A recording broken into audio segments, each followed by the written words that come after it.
Good evening, everybody. So, we had a great time yesterday at Centinela.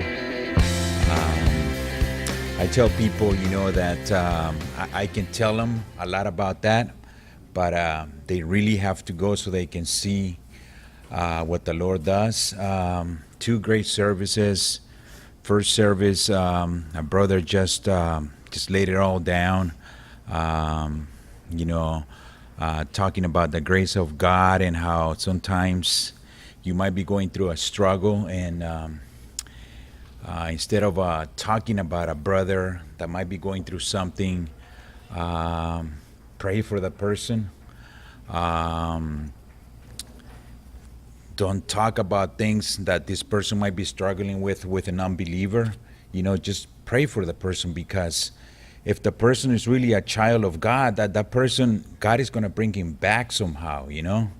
Um, he's going to have to deal with whatever that person is struggling with, but that person is going to come back. If you're a child of God, you're going to come back. He's not going to leave you hanging. So that was powerful. That message as that brother was giving, and Rafa's not here today. So he jokes, and he plays the guitar and stuff, but so you're sitting back there and you hear a lot of things, but you just got to let God and the Holy Spirit, teach you what He wants you to see. So so he was talking about writing letters. And so of course, he's saying it in a joking way, and he's saying, yeah, you guys are in here, you got to write to your loved ones, your friends, and if you need to ask for forgiveness, ask for forgiveness. And he says, so the way he was putting it, I was thinking, oh, is he joking or what? But then I'm reading, and then you go through the scriptures, and I'm looking at I don't know if it was First or Second Timothy. And you look at when Paul was in prison, that's what he used to do. He used to write letters to, the people out there, and he would encourage. But I was looking at that, the brother was the same brother that was giving that message. He was saying, isn't it the opposite, and that's just the way God does it, The people inside are the ones that are encouraging the people outside, and it should be the other way around, right? We should be writing to them, but they're writing to us, and we're getting encouraged by them. Same thing, we go over there, we think we're gonna do something or we're gonna bless them, but it's the other way around.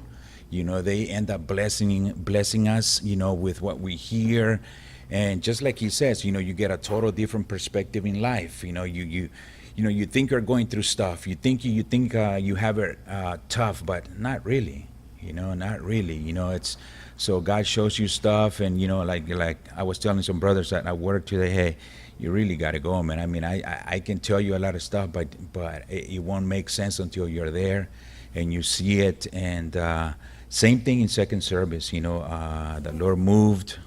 So He shows you stuff, and it's like, what talent those people have.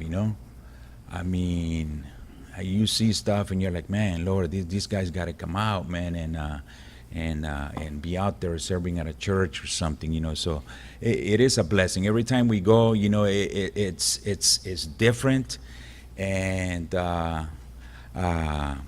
you can't say I'm going to do this, I'm going to do that, because when you get there, the Lord changes it, and you just got to let go. Just let Him do what He wants to do. And He gives you a new perspective in life, and you just want to do more and see, how you can share and maybe give him a word of encouragement and just give him hope, that, hey, that's not the end. You're there, but it's interesting, because the brother was saying, hey, we're here, but we're here, we're the church, and we're the light, we're the light of the world. We can write, and you can write to your son or whatever. If you have a wife out here, or daughter or whatever, it's so it was a blessing. It was a blessing being there today, and I think the whole team, they were blessed. And what can I tell you? If you feel that tugging in your heart, do it. because you're going to be blessed. That's one thing that we can guarantee you. You're going to be blessed. You're gonna see the hand of the Lord. You're going to see things in the Spirit that you never seen before, and it's a blessing. Amen. Thank you.